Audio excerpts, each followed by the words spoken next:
Hello everyone, स्वागत है आप सभी का आपके अपने परिवार SWA में। तो कैसे आप सभी, एक बार सभी बच्चे आप फटाफट से बताएंगे जल्दी से कैसे हैं आप सभी के सभी। और सबसे बड़ी खुशखबरी एक बार आपसे फिर के आपके पास आपके चैनल में दूसरी बार नहीं से तो कई बार हो चुका है, बट अभी ये सेकेंड वीडियो है क्योंकि बच्चे बहुत हो चुके हैं सिलेक्टेड, लेकिन ये अभी यूट्यूब अपना स्टार्ट हुआ है, तो अभी के हिसाब से आपका ये दूसरा बच्चा है जिसका सिलेक्शन दिल्ली पुलिस में हुआ है।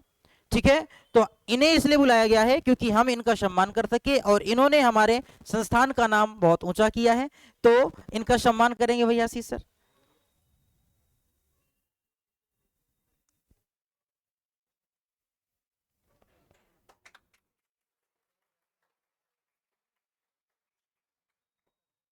पैर खुश रहो बेटा।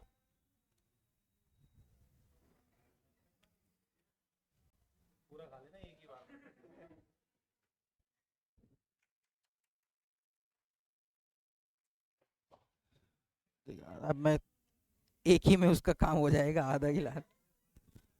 ले भाई गले, अरे आधा और ले ले बस, पानी अभी पी लेगा। चलो, तो अब हम जानेंगे इन्हीं के थ्रू, इनके ही बुखार बिंदुओं से कि भैया इन्होंने अपने सिलेक्शन लेने के लिए कैसी कैसी रणनीति का प्रयोग किया, किस हिसाब से अपने स्ट्रेटजी अपनाए, किस हिसाब से इन्होंने अपनी तैयारी को आगे बढ़ाया और एक अंजाम तक पहुंचाया। इन्होंने अपने सिलेक्शन को आगे बढ़ाया और सिलेक्शन लेकर के ही माने। ठीक है, तो ये आशीष सर पूछेंगे आप इनसे 2 4 5 क्वेश्चन जो भी है आप पूछिए।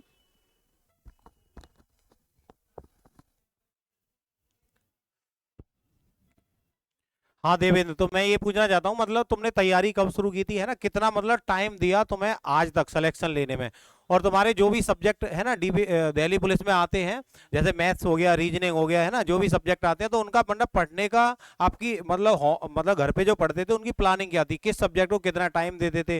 जैसे मैथ्स तो ज़्यादा टाइम टेकिंग होता है, तो मैथ को तुमने कितना टाइम दिया, रीजनिंग को कितना टाइम दिया, अदर सब्जेक्ट को कितना टाइम दिया, तो ये सारी चीज़ें बच्चों को बताएं, है ना, जिससे कि बच्चों को है ना आगे आने वाले एग्जामों में थोड़ा फायदा मिल सके, ये चीजें बताओ।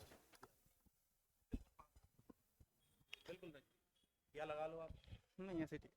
बिल्कुल बात। मैंने अगस्त में यहाँ से कोचिंग स्टार्ट की थी, अगस्त में एडमिशन लिया था इस कोचिंग में, और फिर मैं लगभग कंटिन्यूस पढ़ता ही रहा हूँ यहाँ पे। और 13 नवंबर से एग्ज़ाम स्टार्ट हुआ था, बट मेरे था 1 दिसंबर को, 2 सितंबर में मेरा एग्ज़ाम था। दिल्ली पुलिस का सेंटर गया था कानपुर, वहाँ था।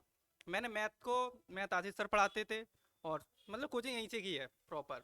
और मैं यहाँ से जब 1 बजे यहाँ से फ्री होता था कोचिंग, 1 बजे यहाँ से जब कोचिंग से फ्री होता था, उस टाइम मैं सीधा यहाँ से लाइब्रेरी जाता था, घर नहीं जाता था।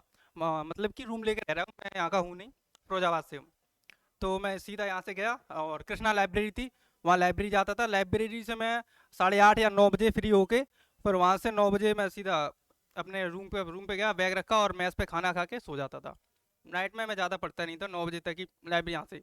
फिर मॉर्निंग में उठा, सुबह खाना पीना खा के फिर यहाँ आ गया। मेरा ये शेड्यूल रहता था कि ये लगभग 4 घंटे कोचिंग में और 7 से 8 घंटे मेरी लाइब्रेरी लाइब्रेरी में मैं इतना ही पढ़ता था। और 8 घंटे में मैं लगभग 2 घंटे मैथ को, 2 से ढाई घंटा लगभग मैथ को देता था।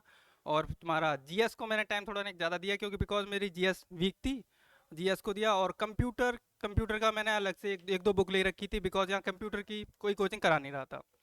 पर मैंने पूरे आगरा में पता किया, कंप्यूटर की कोई कोचिंग नहीं थी, तो मैंने बुक ले ली, बुक से तैयारी की कंप्यूटर की। और बाकी तो सर कराते ही थे जीएस में अलग, जीएस वगैरह जो नोट्स प्रोवाइड किए गए थे मुझे, वो नोट्स मैंने प्रॉपर फॉलो किए। और मैंने अपने उसमें टेस्ट बहुत लगाए हैं, लगभग मैंने 6 महीने में तो मैं 60+ टेस्ट लगा दिए थे।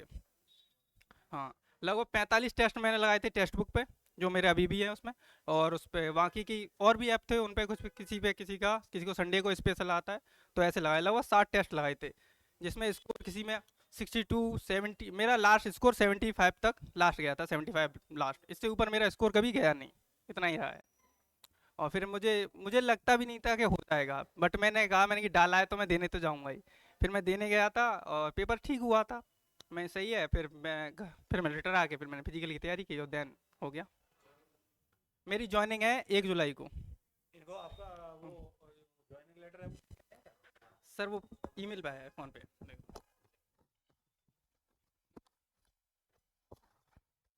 देखो, इन्होंने जो मेन मेन बातें हैं ना वो समझो, मतलब स्ट्रेटजी बहुत सही है, मैं भी बच्चों को ऑफलाइन क्लास में ये बातें बताता हूँ कि बच्चा ज्यादातर गलती क्या कर रहे हैं कि 1 बजे तक 2 बजे तक रात में पढ़ते हैं, ठीक है, ये सबसे बड़ी मिस्टेक है ना।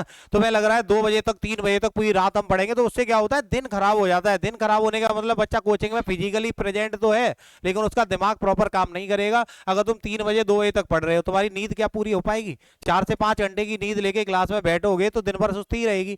दिन भर सुस्ती का मतलब रूम पे पहुंचे, खाना खाया, नींद आ गई, रात में फिर 6-7 बजे उठे, लाइब्रेरी में चले गए, फिर 2-3 बजे पढ़ के आ रहे हो। इन्होंने मेन बात क्या बोली है, 9 से 10 बजे तक सो जाता था। बात समझ में आ रही है?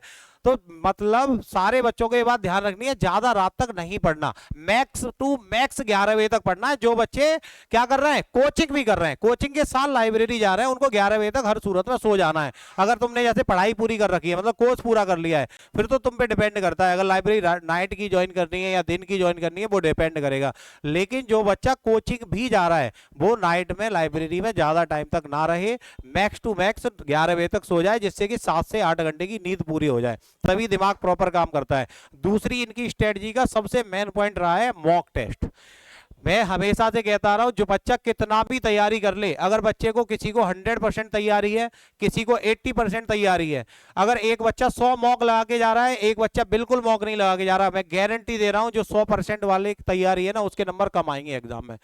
मेन चीज है, जितने ज्यादा से ज्यादा मॉक दोगे तो उससे तुम्हें क्या होता क्या है, देखो, एक तो तुम्हें अपनी वीकनेस पता चलेगी, दूसरा रियल बच्चे होते हैं वहां पे जो टेस्ट दे रहे होते हैं, वो फालतू वाले बच्चे तो होते नहीं है। तुम्हें कंपटीशन जो पता चलता है वो रियल बच्चों के बीच में होगा वहां पे, मतलब जो तुम्हारी रैंक आ रही होगी वो रियल बच्चों के बीच में होगी, जो परसेंटाइल निकल के आता है वो रियल बच्चों के बीच में होता है। तुम्हें ज्यादा से ज्यादा मॉक जरूर लगाने हैं। जो बच्चा मैं बता रहा हूं कोई भी एग्जाम देने जा रहा है, अगर 100 मॉक लगा के जा रहा है ना पेपर से पहले, पेपर धुआं धुआं कर देगा। टाइम से पहले पेपर खत्म होगा, चाहे कोई भी पेपर हो उसका, टाइम से पहले। कहने का मतलब ये है कि पेपर में कौन से क्वेश्चन छोड़ने हैं वो तुम्हें मॉक से पता चलेगा, है ना। पेपर को कैसे अटेम्प्ट करना है वो तुम्हें मॉक से पता चलेगा। बात समझ में आ रही है? कभी कभी क्या होता है कि तुम एक भी मॉक देखे नहीं, क्वेश्चन बहुत लेंथी है, तुम उसको भी करने में लगे हो, वो मॉक से पता चलेगा। क्योंकि जब मॉक दोगे ना तुम, तुम्हारा कभी भी विद इन टाइम में खत्म नहीं होगा, ठीक है। तो धीमे धीमे तुम्हें एक्सपीरियंस आएगा, अच्छा अच्छा ये क्वेश्चन लेंथी है, तुम्हें आ रहा होगा लेकिन फिर भी तुम्हें छोड़ना पड़ेगा मजबूरी में, ठीक है।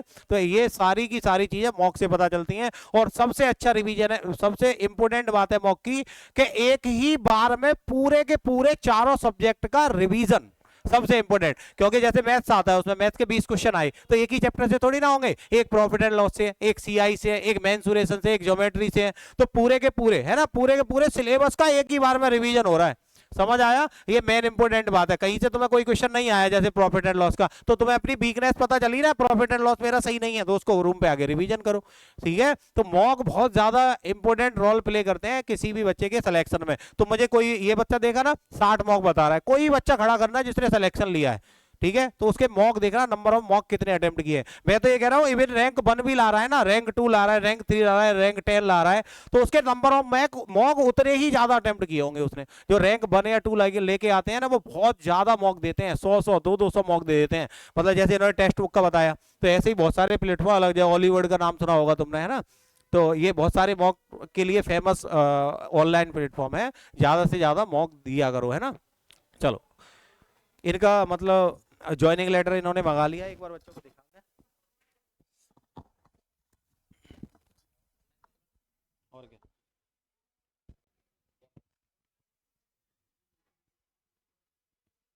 देखो ये है इनका दिल्ली पुलिस का ज्वाइनिंग लेटर, है ना।